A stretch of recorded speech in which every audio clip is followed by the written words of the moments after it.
Good evening, ladies and gentlemen. Welcome back to First 11 YouTube channel, Grounded Football Tottenham Hotspur. It's just the two of us, Mark.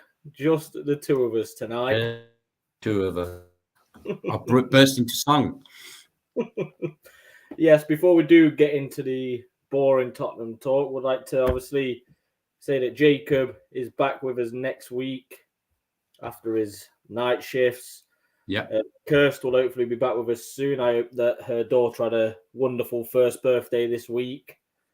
And of course, Mr. Alan Clark, who's unwell at the minute. Wish him a speedy recovery. I don't think YouTube will manage without Alan. He does that much at the minute. So quick recovery for you, Alan. But Mark, how are you, mate, after our little winter break?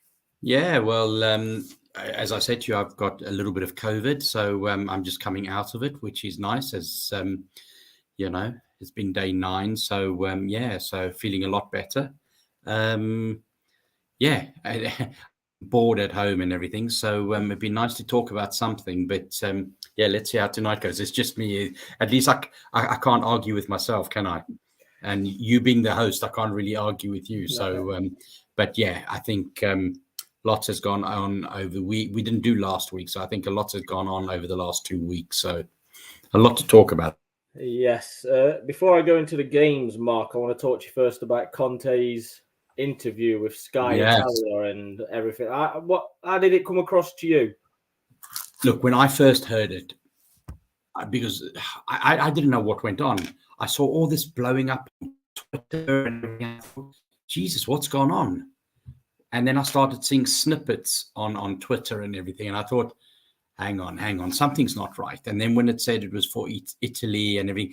And then when I think about the 1%, I thought he meant as long as I've got 1% chance of winning something or making top 4, I will fight for it. That's how I heard it. But the way I was reading it on Twitter, everybody was going, well, we've only got 1% chance of winning it. So that means you've got 99% chance of not winning it. Now, I didn't read it like that. The way he was talking, I kind of found that in his mind, he's got, as long as I got 1% chance of getting close to it, I will fight to the death for it. That's my interpretation. So I was quite, what's everybody going on about? And I think Sky Italy were quite sneaky, weren't they? They only released like sound bites, little things. And then you had those journalists like Matt Law and people like that who really, really don't like Tottenham start jumping in and Conte's going to be going soon. Look, I think we know Conte by now. I don't think it was ultra bad. I think is one of those managers that's going to tell the truth.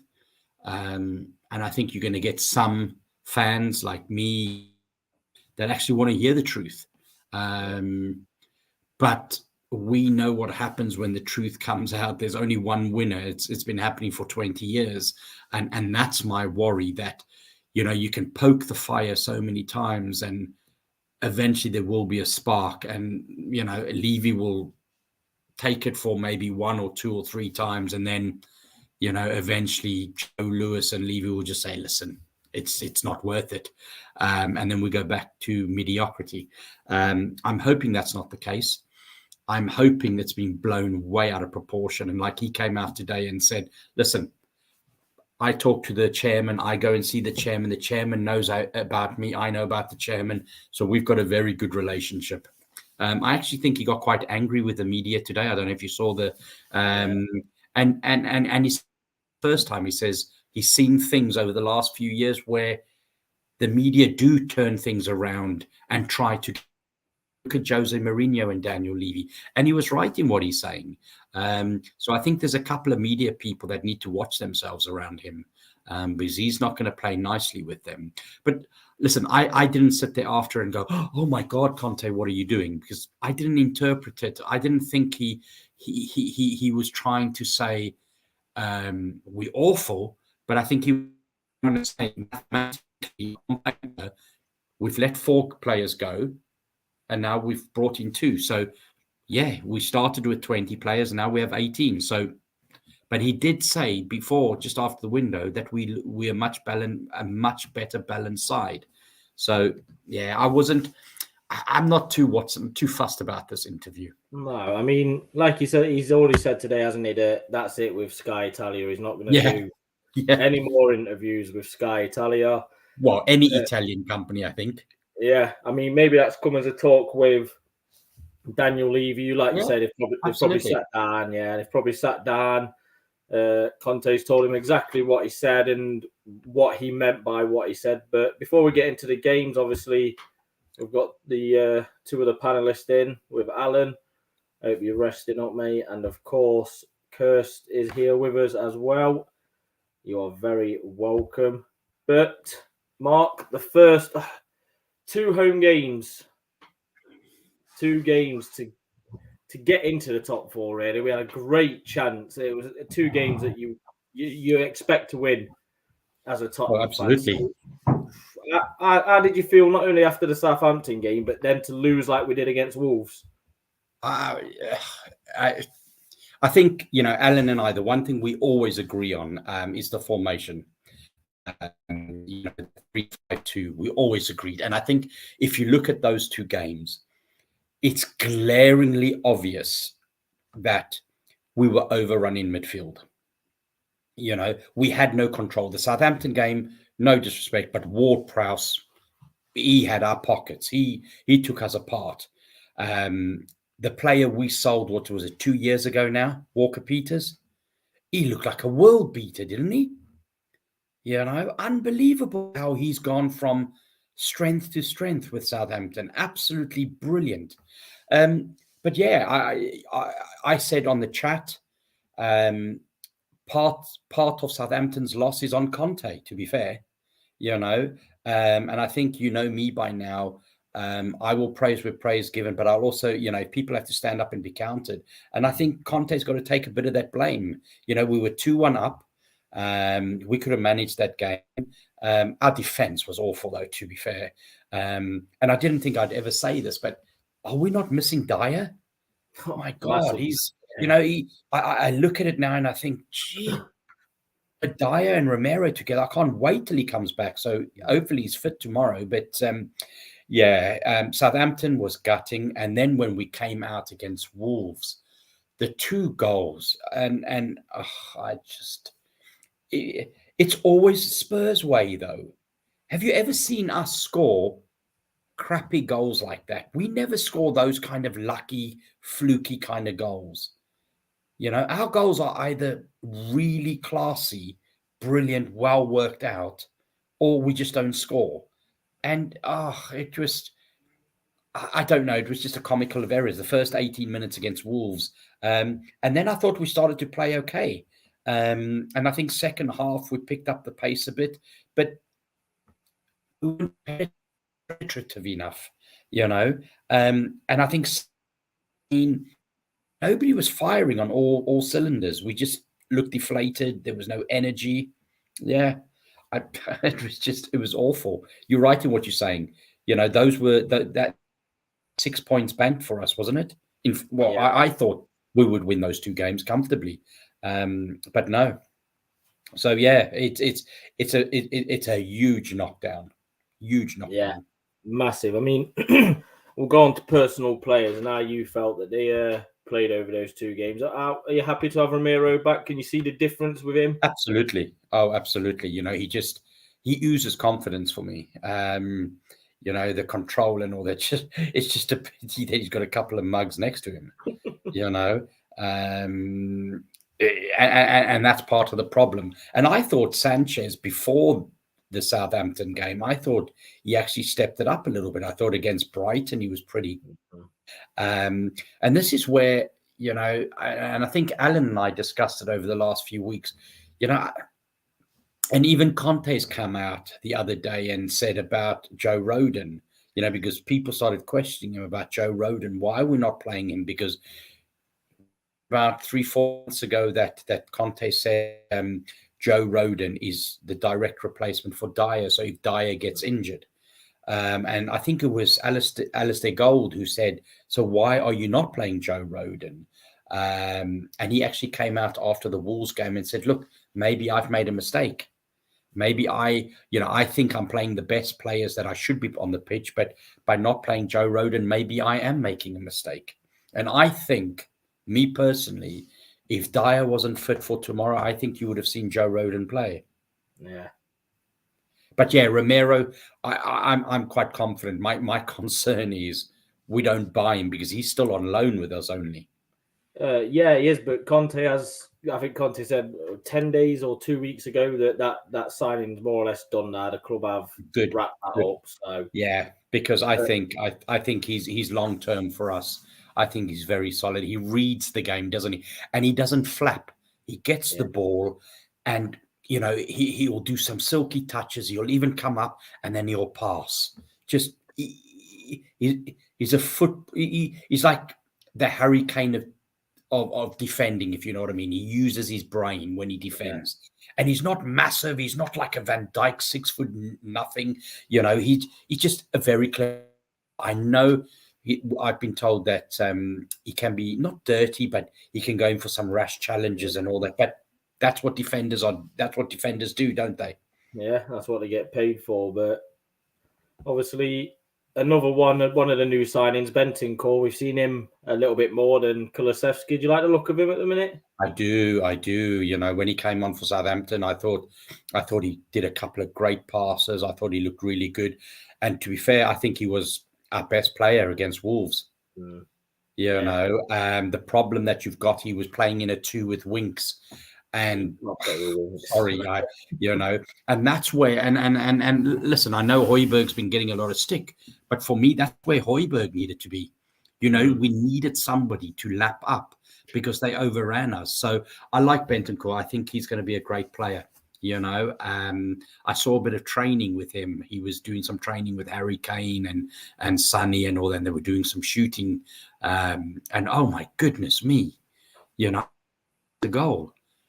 Some of his shooting was amazing. So my worry is that we're going to play him too far back, and we're not going to allow him to attack and get in the middle and things like that and run through. But I do like the look of him. I think what I've seen so far, very skillful, good with a pass, and he wants to play forward. Not like Winksy sideways and backwards again. Well, is that what you'll do with him then? Would you stick him in a midfield 3 with Højbjerg and Skip? Oh, absolutely. Yeah, I would leave Skippy, Højbjerg, and I put Bentancur. And unfortunately, people like, I would rotate Sonny and Lucas. Sonny can't get away from it. He hasn't been firing on all cylinders. So he needs to maybe come on at halftime or 20 minutes to go. And, I think Harry always starts for us at the moment while he's fit, and that he needs to start. But yeah, I think I'll be shocked if we can start 3-5-2 tomorrow. I would be absolutely shocked against Man City. I think I've seen a big Tottenham page. I can't remember which one it is now, but they have put the predicted lineup of what they've heard is for tomorrow, and it is 3-5-2, but there's still no Skip. He's still out. Yeah, he's out. Yeah. Dyer's back. Reguilon's also out with COVID, which means has he got COVID? Okay. Yeah, apparently it's going to be an Emerson and Doherty wing back for tomorrow against on the left. Yeah, against Sterling and Mahrez for tomorrow's game. Oh God. Yeah. Oh, it's going to be a long, long night. But I mean, the one I was going to ask you about next, Mark, is Lucas, because since before the winter break, we was full of praise for Lucas. He's picking the ball up, he was driving at the opposition, but the 3 games we've had back, Brighton, Southampton, Wolves, he's been quite poor. Do you think so? I don't think he's been poor going forward. I think he's been poor helping out, and I think that's where the problem is, because that's where we've been overrun. Many a times where we've lost the ball, and I've got to say, Southampton and Wolves, the amount of times we lost the ball on attacking, our passing was woeful. We couldn't pass and hit a barn door against Southampton and Wolves. And what you do is once you lose the ball, You put yourself under so much pressure, and he didn't track back the way he should. And should he be tracking back? Is he that type of player? So I just think we were overrun. So I don't think he's been poor. I think going forward he's been okay, but he's not a player. And Sonny as well. Sonny hasn't been tracking back. So when we do lose the ball, and like I said, some of our passing has just been woeful.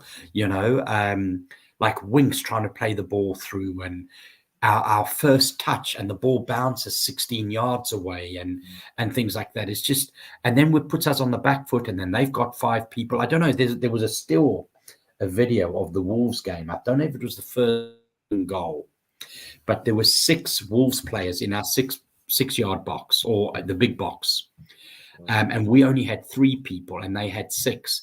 And then there was a line of 5 of our players on the outside of the big box. Did you see that? Yeah, I did. Yeah. And that was a still, and it was like, no wonder they running.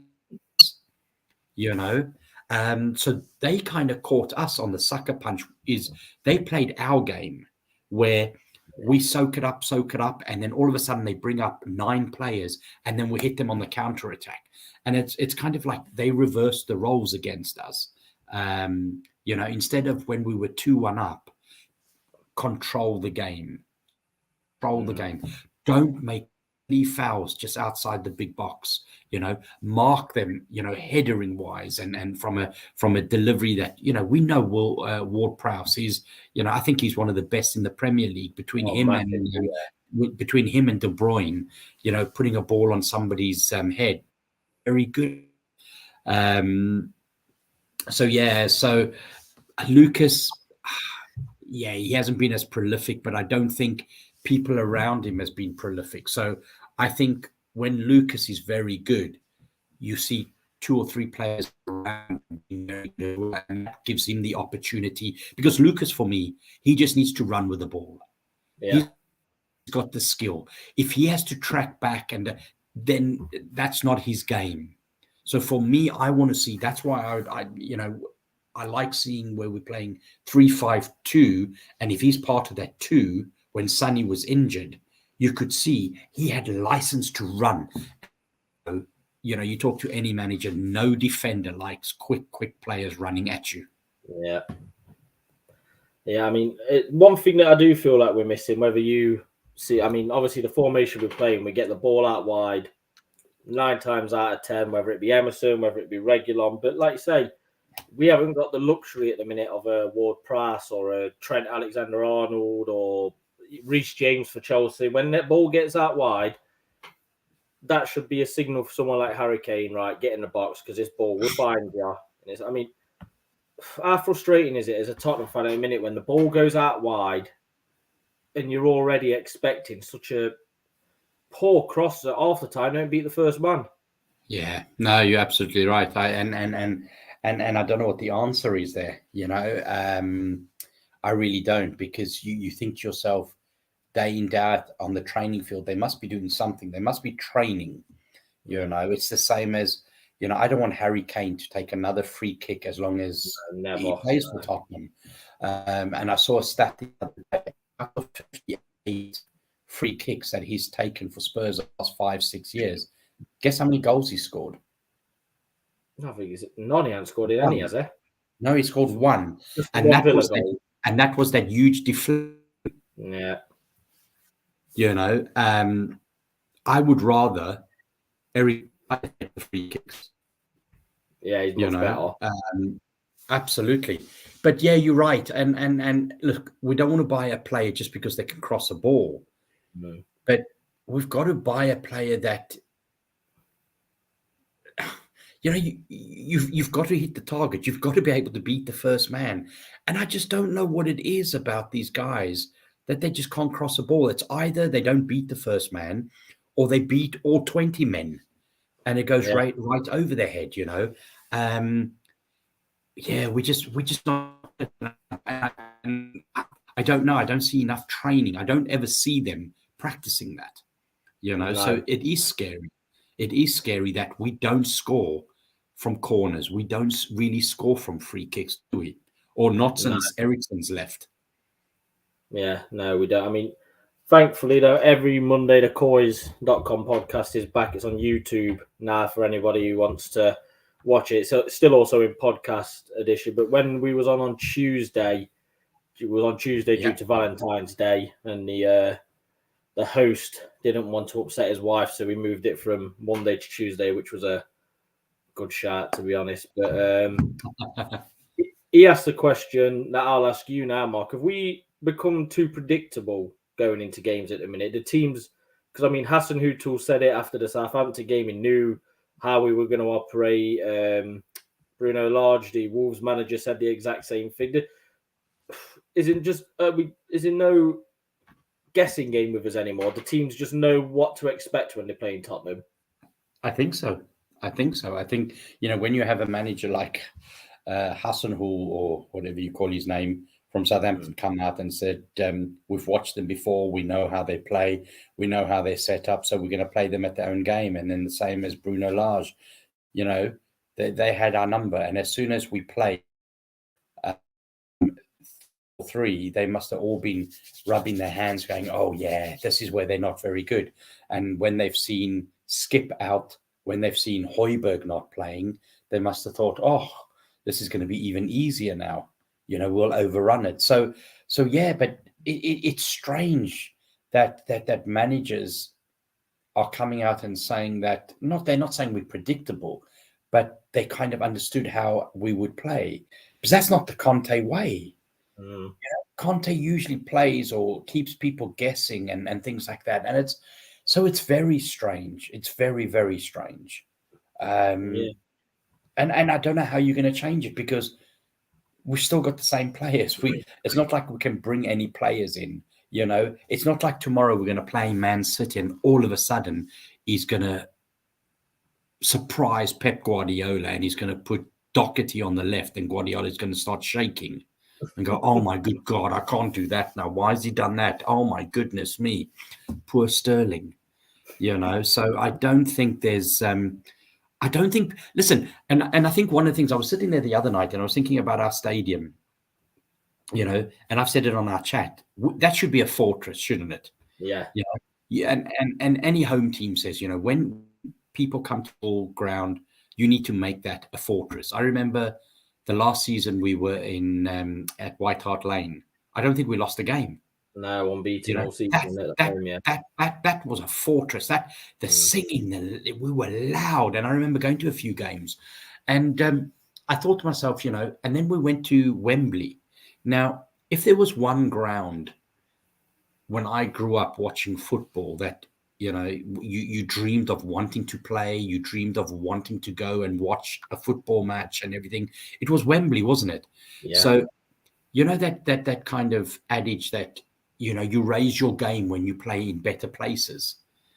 So now we've got this £1 billion stadium, and everybody that you talk to, from the best pundits around to, just Joe Bloggs going to the stadium, and even away fans, they tell you that Spurs is in the top 3 stadiums in Europe, So when players go there and they see this pitch and they see this, don't they raise their game as well? So they go from like an 85% level to trying to play 100, 110%. And that's where I think, so we go and we think, oh, it's home. So we play there every, we have to play 22 games a season there, or whatever we play, 18 games a season plus all the cup games. And then I think to myself, that's why it's not a fortress, because other people raise their game when they come there. And we just play as we normally play. We need to make that place a fortress. And it wouldn't surprise me. And I was talking to somebody the other day. It wouldn't surprise me. And I say this, I'm caveating this because I don't want anybody to message me tomorrow night at 8:00. What are you thinking, Mark? But it wouldn't surprise me if games are away, correct? Yeah. It wouldn't surprise me we win all 3. Oh God, yeah, it wouldn't. Yeah, it would not surprise me. We get a 1-0 win against Man City tomorrow. We win 3-0 against Burnley, and then we take down. Is it Leeds? I think Leeds. It is. Yeah, Leeds. Yeah, and we beat Leeds away, and there we're sitting 3 away games because we've raised our game. Yeah, it wouldn't surprise me at all. Well, that's Tottenham. Absolutely. We may Absolutely. not be unpredictable to opposition, but this team is certainly predictable to us as fans. But I mean, So my to wife's say standing in the corner, and she's just gone, "It would surprise me." well, Seriously. she's already a better guest than Alan ever was on this show. Yeah. So, Yeah. well, to say we've lost these two games, Mark, the teams around us, your West Hams, your Arsenals, your Man U's, Yeah. there's not a team pulling away Yeah. from anybody, is there? Yeah. Nobody's grabbing that fourth place at the moment, are they? No, it's still up for Nobody's. grabs. Yeah. Nobody's going. Listen, we want it. We want it. So everybody's slipping up, if you know what I mean. Yeah. It's. West Ham having the best season they've ever had. And the big worry for me is our nemesis, our great rivals, Arsenal. They now on the same amount of points as us, aren't they? And 3 points ahead of us and on the same games or something, or they're the same points. I haven't seen the league, but Man United, they beat Brighton 2-0. Yes, They've gone up now. So yeah, I think the next 5 games you're going to be able to tell where everybody is, I think. But yeah, nobody's grabbing it and saying, and I think it needs a team to go on a 5-game run to be able to start splitting the pack. Yeah. Well, one of our next games over our next 5 is Man United. So, like you say, if you pick up form before that, because that's a top 4 6-pointer without Okay, absolutely, yeah. And we've So- still got Arsenal to play Yeah, we've still got them to play at the. twice, isn't it? No, they beat us at their ground when Nuno was in charge. I think this when they went 3-0 up after about 25, 30 minutes. Oh yes. Yeah, so it's at the Tottenham Hotspur Stadium, that one where we do usually have a good record. But I say I think that's what frustrates us the most, is it not? That top 4 is right there. Out of the teams going for it, we've got the best manager by a country mile. Yeah. We just seem to fall at every hurdle put in front of us, which. Yeah. I mean, obviously, I think you would have heard or read about the Harry Kane update today. Is 50-50 for the summer. Yeah. But what's the biggest thing to him is to see the squad and Conte are backed in the summer before he makes his decision. Champions League means everything to that backing, doesn't it? Absolutely. I think we need top 4. That's it. Bottom line. I don't think it's. I don't suggest we don't get Conte walks. Listen. I don't think that's that. I think you've got to back Conte whether we get top 4 or not. Even if we finish 5th or 6th, that's still Europa League, and he's got to back him. I think Conte walks if he's not. Conte walks if over the next few months, behind the scenes, things are done that he doesn't like. I think Conte walks if Harry Kane and people like that decide to leave. Yeah. And then the squad gets weaker. Because I don't think. Yeah, and I think Paratici now should be out and about because there's so many players out of contract in the summer that they can start signing pre-contract. So this is where, people like Kessie and all that, this is where go for it, this is where you need to go for it. So, I don't know. You see so much in the media at the moment. You see all these is it Sammy Obike or I don't know. Sammy, stuff like, what did he come out with today? He said something about, some people high up are not very happy with what was said, and things like that. And it's like, they were surprised by this interview and everything. And I'm like, do you honestly think that Daniel Levy and people like that didn't know he was doing this interview? There would have been a representative in there with him who reported back to Levy. Absolutely. So I don't know where these people get these things. Now, they might have a source. This could be the junior accountant sitting on the third floor counting the money for season tickets. Yeah. You know, so absolutely, I do worry that, and I was reading stuff today about, you know, this Matt Law. He just can't. He writes for the Telegraph, and he just can't stand Tottenham. And you can see there's always something negative about Tottenham. I'm sure he's a Chelsea fan. I'm not. I think I think so. I think so. Yeah. But he's a journalist, so Yeah. you know, with journalism comes integrity. You know, and you cannot have any bias, and it's the same as the commentators. You know, you look at Sky Sports, and when you're sitting there, there's never a good word. Harry Kane has been sold 20 times Yes. to Man City and Man United, even before he starts playing that game on a Sunday evening. Yeah. You know, so it's like, just leave it, people. Well, I think the only one we've got is Michael Dawson. I think he's the only one who actually sits here and has to listen to this and defend us as well as he can defend us. Darren Bent, even Thingy last night on oh, what's his name, Jamie O'Hara. How he got his own show, I don't know. I really don't. That does worry me. But Jamie O'Hara, and I think it was Jason Cundy. Yeah. In yesterday's or in that interview, they got my second going, oh, he's talking about leaving.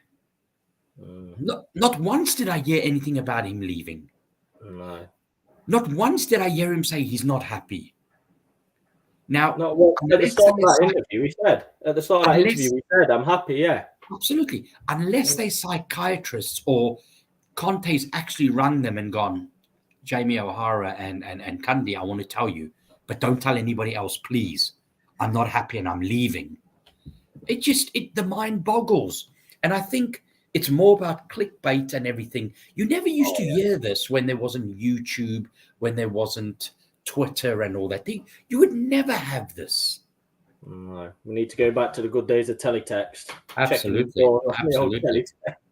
I mean, did you watch Simon Jordan? Obviously, he's one of the big ones on TalkSport, and he was saying, I like him. Yeah, he talks sense, doesn't he? Yeah. What did he say? It was he described it as the media creating narrative stories. Yeah, they're creating stories out of nothing. It's a way to, like you say. So you've got to have a headline now for people to click on your page, whether it's the Athletic or just anyone on Twitter. Now you've got to have that perfect headline. But if Athletic was such a great publication, why do they have to sell their publication for £1 when it usually goes for $7.99? And this, they've been trying to do it for 2 years. So clearly people aren't interested in it. Yeah. I mean, it's just story, like you say. No, but Conte hasn't personally rang a journalist and said, look, print this story out. I will not be there come the summer. I'm unhappy in Tottenham. Whereas absolutely, he said in his interview today that the first words he spoke of in that Sky Tyler interview is that he's 100% happy and committed with the job he's got.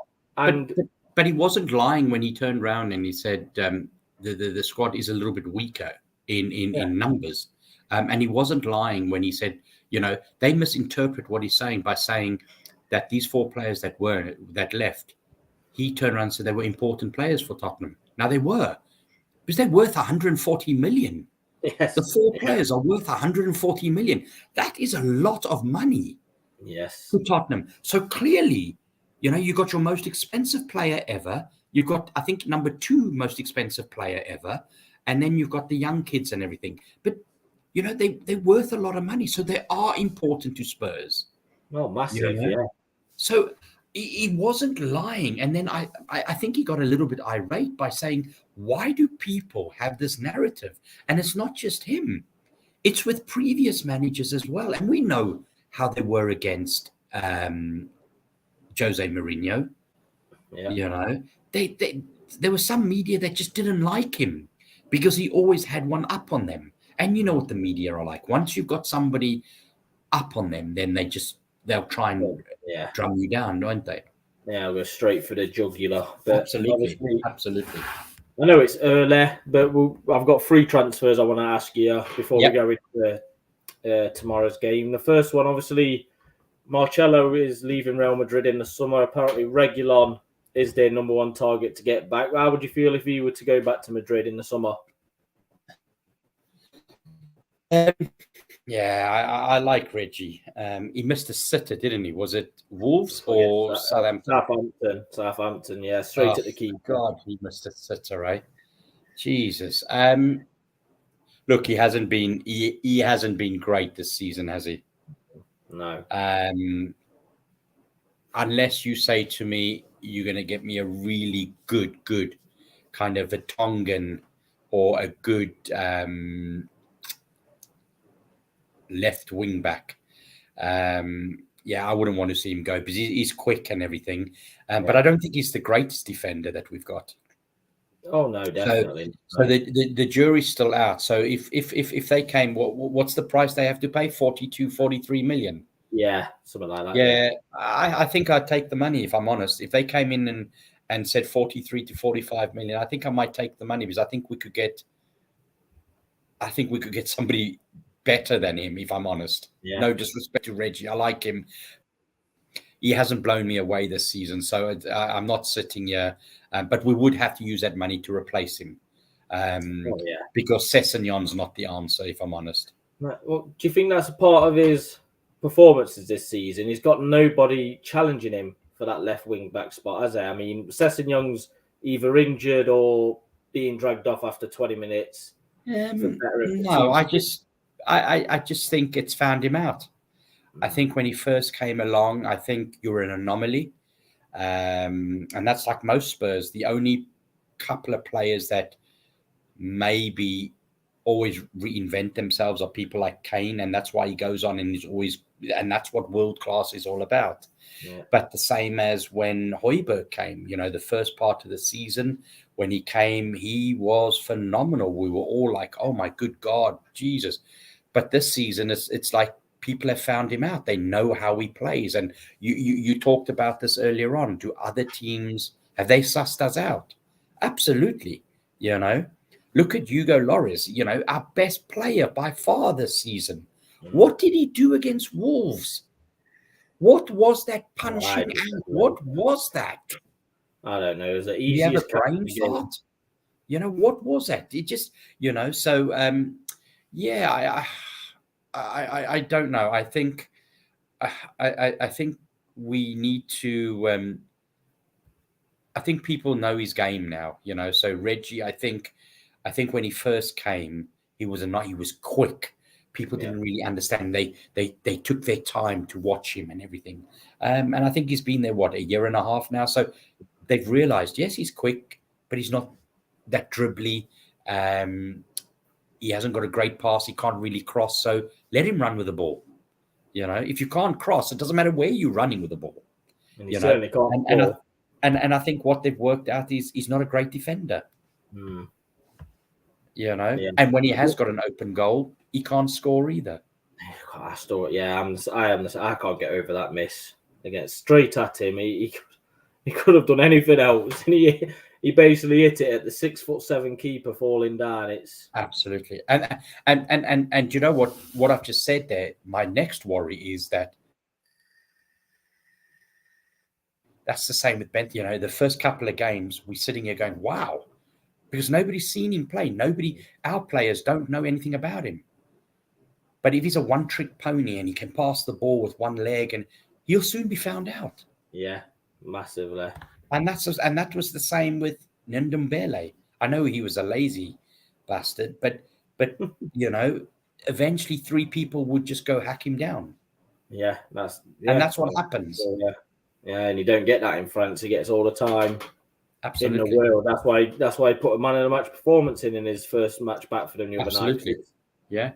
But another one, which is Madrid based, apparently it's obviously quite a lot of stories from Madrid now that Bale has agreed to. Yeah, I saw that contract. Yeah, half the wages he's on at the minute, which is still going to be about 300 grand. But I mean, is that something you're looking to? Because I mean, I'd take him back, but not on 300 grand. If Oh, no. if he wanted to come back on 125 and do another season for us, realize that he's not going to start every game, but come and influence the youngsters and give team morale and all that, and then do come on, because I still think he's got a lot of pace, and I think when he's fit, just his brain is just so good.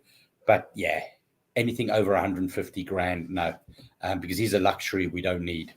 Oh, massive. And like you say, I can personally see it happening, because if Wales do make the World Cup, he's still got between August and November to keep match fitness ready for the World Cup. No, So I think it's a possibility, but not on 300 grand. He's not worth 300 grand, because I don't think, number one, I think if he comes and he gets paid to play, then yeah, I think played per game, or 120, 125, because he doesn't need the money now. No. The guy must be worth 100 million. So he's coming just to he's Gareth Bale. Yeah. Come and finish your career at Tottenham. There could be a coaching thing for you there. There could be. So come and shine, man. Yeah, be happy. If it's his last year playing football, then might as well spend it happy, aren't you? Absolutely. And another comeback that's been tarted that Conte spoke about, saying that it's obviously Christian Eriksen. It's something that would be good for Tottenham and good for him. I mean, fingers crossed it works out for him at Brentford. And obviously he played his first game for the under-23s the other day, got an assist. But is that something that you would have back? Obviously we love Christian Eriksen, but is there always that little bit in your head, that worry? Yeah, he's great. And I think that's like my daughter's wanting to meet Cinderella. And that's what it is. It's a Cinderella story, isn't it? It's, he comes back to Tottenham and, everything's fine. And he scores 12 goals and he has 15 assists one season. And it's like nothing's changed. And that's the Cinderella story of football. And that's what makes, like, you look at the FA Cup, when a non-league team beats a league team, that's what the love about football is. But listen, I wish him the best at Brentford. If he came back to Tottenham, I think it wouldn't be in the capacity of playing first team. I think it would be more about coming and maybe working under Conte, maybe kind of like what Ryan Mason's doing at the moment, and learning your trade, and helping the youngsters, maybe going into the academy and everything, because I think the guy's got a brilliant football mind. And look, at the end of the day, I think he's going to try these 6 months.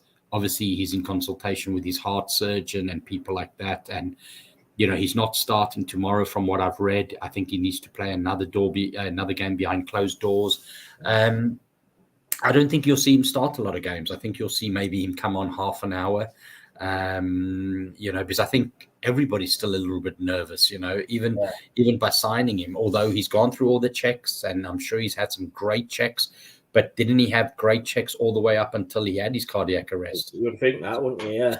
So nobody ever saw that coming. So, And does he have to work again another day in his life? No, he's most probably a multi-millionaire as well. So, yeah, it's a great fairy tale story, and I'd love him to come back to Spurs and do something like more in a coaching role and a helping out. But I don't think he'll ever play for us again. No. Well, we'll get to the good stuff, shall we? And we'll talk about tomorrow night's game against the champions. Obviously, fresh off a 5-0 win away in Lisbon in the Champions League. I mean, this game could go either way, could it, Mark? We could either scrape a 1-0 win or get thrashed 5-6-0. Absolutely. And I'll be honest, I don't see us getting battered. I really don't. I think some of those Man United players are still having nightmares of their plane landing the other day, because they couldn't land, could they? No. I think apparently it took them 3 goes to land the plane in the heavy winds. So, look, you're right in what you're saying. We could get battered 7-0 and they turn us over, or we would sneak a 1-0, 2-0 win. If I'm honest, I wouldn't bet against losing. I really would like to know who's out with COVID, because at the moment we've only got Skip and I think it's Tanganga out. So I'd like to know who the third person is. Everybody's saying it could be Reguilon. because they haven't seen him in training videos and everything. So I don't know. Yeah, it's going to be interesting. And it'll be interesting to see who Pep plays, because there's no. I don't think there's any Grealish. I think he's still out. Still out, yeah. So listen, they're going to be a strong side, aren't they? And they're going to attack. So I expect them to have 65-70% of the ball anyway. That's why I'd be very surprised if we're not playing 3-5-2. Dyer and Romero back, if they can keep it. The thing that worries me about teams like this, that they attack so much that there's a red card somewhere. Like there's a red card for Romero somewhere, you know what I mean? And it will be his first red card because he'll get 2 yellows, you know what I mean? But I think it's an interesting game. If we start off really well and we score quite early, and we put the pressure on them and let them buckle in front of their own fans, there's no reason why we can't win it. But my heart says we're going to win. My head says, they're going to spank us. Yeah, I mean, I don't know about you. I think it's 4 games unbeaten against Man City now. Do you think, in as much of a well-oiled machine they are with a great manager, do you think that's psychologically a bit of something for the players, or do you think they don't even look at stuff like that? Oh, everybody does. Everybody does. You all have a bogey team. We seem to be Man City's bogey team. They find it very hard to beat us. Listen, if somebody said to me, would you take a draw tomorrow, a boring 0-0 draw? My hand would say, I'll take a boring 0-0 draw. I'd rather take a 2-1 loss, but it's the most exciting game that I've really loved winning. But I'd must probably take a boring 0-0 draw because it's a point, isn't it? And at the moment, we need as many points as we can. Yeah. The problem with taking a boring 0-0 draw is that we've lost the last 3 games, and that just shows you where the players' mindset are. I want them to come out fighting. I want them to come out where they feel they're as good as these other players, because if we're already sitting there going, well, these are the champions for the last 3-4 years, we've got no chance against them. They're 16 points ahead, against in the league and everything. So we resign. Let's concentrate on Burnley on Tuesday or Wednesday. Then we might as well just forfeit the game, Yeah. I mean, what does it do for our players if worse comes to worse, they do go to Manchester tomorrow and take an absolute stuffing? I mean, going into the Burnley game, they'll be bloody terrified, won't they? Yeah, if we get spanked 4-5-0, and we do stuff like what Sanchez did the last time, where he tried to, he fell down, didn't he? And he tried to. There was like a fish, wasn't it? That was out of water. He was trying to do that. Was so funny. I don't think Sanchez will start tomorrow, if I'm honest. I think you'll be very lucky if you see Sanchez. I think the one player about tomorrow that worries me, that I wish is Skip. Yeah. I think if we had Skip, Bentancur, and Højbjerg, and then the other thing that worries me is, if it's true, Doherty on the left. Because I don't know, would I rather play Doherty or would I rather play Sessegnon? No, it's got to be Sessegnon. I know. I would rather. Yeah, I'm with you. I would rather play Sessegnon, because that would give Sterling something to think about and run backwards as well. Yeah. Because I think you play Doherty's slow, and Sterling will just be, I don't need to run back. I mean, I don't know how ambitious we will go tomorrow, but I've got a suspicion that we will have Sanchez in the back, because he might push Davis out to left wing back if Reguilon is out. Obviously, Davis isn't the most adventurous. Maybe he's keeping a bit in reserve. So I don't. That's not a bad shout then. Or maybe not Sanchez. Maybe Rodon. Yeah, hopefully. But maybe Rodon, Dyer, and Romero. Yeah, that's not a bad shout. And then have Davis as the left wing back. That's actually not a bad shout. That could be quite a good shout, that I think. But I think Conte wants to play it safe at the moment. Because for me, we lose 1-0 or we lose 5-0. I'm not bothered as long as we go out there and we show. If we hit the bar 13 times and not score, but I want to see passion. I want to see us fighting for the badge. You can lose 5-0. I don't care, because they've got world-class players. But don't sit back and do nothing. Yeah. We've got to go for the jugular tomorrow. Well, Let them sit on the back foot. Let their crowd be going, Jesus, what kind of Tottenham team's this? Yeah, I mean, unfortunately, that is the case. We are expected to lose tomorrow. So yeah, I'm exactly the same. I'd rather see us go out and try and get something from the game rather than 90 minutes attack versus defense, sit back. There's no point playing Harry Kane. There's no point playing Harry Kane if you're gonna go with that formation. You might as well throw another 2 defenders in for him and Son. Absolutely, I agree with you. So, what is your prediction for tomorrow, Mark? I'm going to go 2-0 Tottenham. 2-0 Spurs? Yeah. Oh, go on. Wow. Come on, Mark. Oh, if Alan was on this show now, the eye roll would be absolutely massive. He would not be able to understand. I think he's just hurled up in a bucket. I'm going to go 2-0 Spurs. My scorer is going to be... Do you know, I'm going to go Bentancur.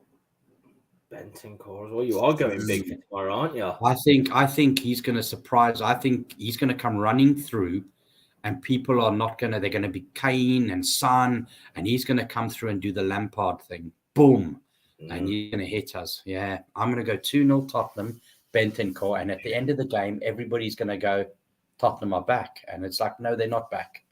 They've just beat Man City. Please get down.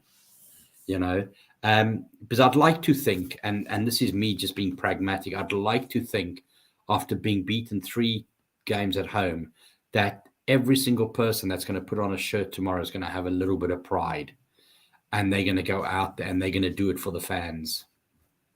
Oh, I hope so, Mark. I would. And I think, and I think they're under less pressure. I think when you got 60,000 people booing you, did you hear them booing them at halftime? Yeah. Did you hear at the end of the game, and this is Wolves, I'd understand, but things aren't going well there. No, I mean, my prediction for tomorrow is a 4-0 spanking. Oh, wow. Yep, and oh, wow, Ryan. Jesus. And I think Mahrez will get the first goal. Kirster's gone 2-1 to Man City for Raheem Sterling, and Alan has gone 3-1 Man City Bernardo. But Mark, if your prediction is right tomorrow, if Tottenham win 2-0, Bentancur gets first goal scorer in our prediction. You're giving me 15 points. I will give you 15 points, Mark. Come on. Hey, and who's leading the league then? If you get 15 points, me and you are currently level at the top at the minute. We're both on 19. Oh yeah, I got a big one the other day, didn't I? Yes, you got a Brighton. I got a full house, didn't I? Yes, for Brighton. Alan's in 3rd on 14, Jacob's 12, and Kirsty's on 11. So if you if you get both right tomorrow, I'll give you 15. If you what's Jacob saying for tomorrow? Not sure yet. He's not giving me. Jacob tends to like to wait till 10 minutes before kickoff. And I thought he did put one on. Let's see. No, I don't think he. I thought he came on with his. Let me see.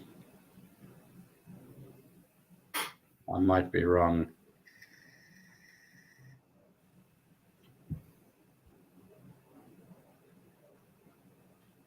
Yeah, and then we got Burnley on away as well on thingy, haven't we? On Wednesday, yeah. I'll give you all time for your predictions there. I think the next 5 weeks are very important. I think we've got something like 7 games before the next, or 8 games before the next. The next break, and I think by the time we go into the next international break, you'll see a much better league